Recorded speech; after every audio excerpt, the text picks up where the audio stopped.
우리가 3주 동안 함께 살펴볼 성경은 갈라디아서입니다. 갈라디아서는 사실 굉장히 심오한 책이라 그 내용을 다 담기란 쉽지 않겠지만 3번의 시간을 통해 갈라디아서의 중요한 내용들을 살펴보고 그 내용을 우리의 신앙에 어떻게 적용시킬 것인지에 대해 나누도록 하겠습니다. 갈라디아서는 로마서와 닮은 꼴의 책이라는 이야기를 합니다. 왜냐? 이신칭의 내용을 강조하고 있기 때문입니다. 오늘은 갈라디아서 1장과 2장의 내용을 함께 나누겠습니다. 말씀입니다. 그리스도의 은혜로 너희를 부르신 이를 이같이 속히 떠나 다른 복음을 따르는 것을 이상하게 여기노라. 다른 복음은 없나니 다만 어떤 사람들이 너희를 교란하여 그리스도의 복음을 변하게 하려 함이라. 오늘 본문에서 다른 복음이라는 단어가 나옵니다. 어떤 이들은 이 다른 복음을 다른 종교라고 이야기하는데 아닙니다.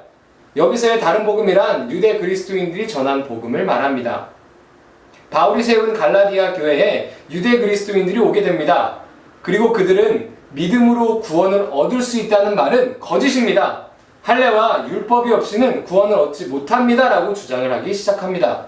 그러자 그 말을 들은 갈라디아 교인들이 동요를 하기 시작했고 이를 위험하게 여긴 바울이 그것은 다른 복음이야. 오직 믿음으로 의롭게 되는 거야. 그런 말도 안 되는 복음을 따르지 마 라고 이야기하는 것입니다.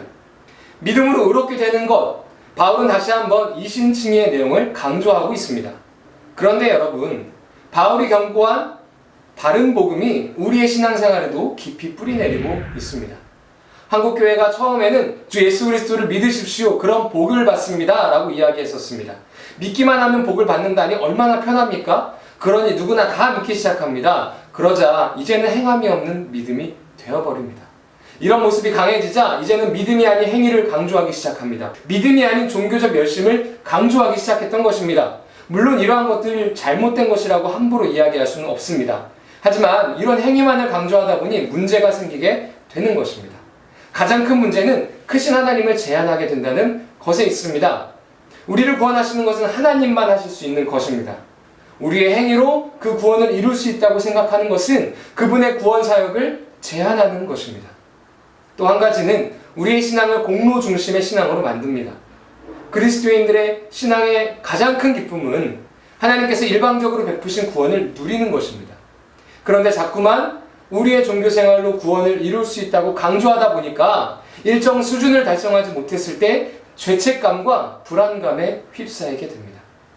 종교생활을 잘했다고 해서 의시될 것도 없고 조금 부족하다고 해서 죄책감에 휩싸일 필요도 없습니다.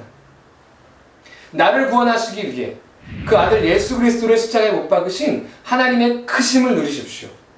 종교적 열심이 아닌 믿음으로 의롭게 되었다는 기쁨을 누릴 때 우리의 신앙생활은 더욱 풍요롭게 될 것입니다. 우리도 그리스도 예수를 믿나니 이는 우리가 율법의 행위로서가 아니고 그리스도를 믿음으로써 의롭다함을 얻으려 함이라. 율법의 행위로서는 의롭다함을 얻을 육체가 없느니라. 율법은 이것을 해라, 저것을 하지 마라의 목록입니다. 그래서 좌절하고 의인이 되는 일에 실패하며 이 저주 같은 삶에서 벗어날 수 없었던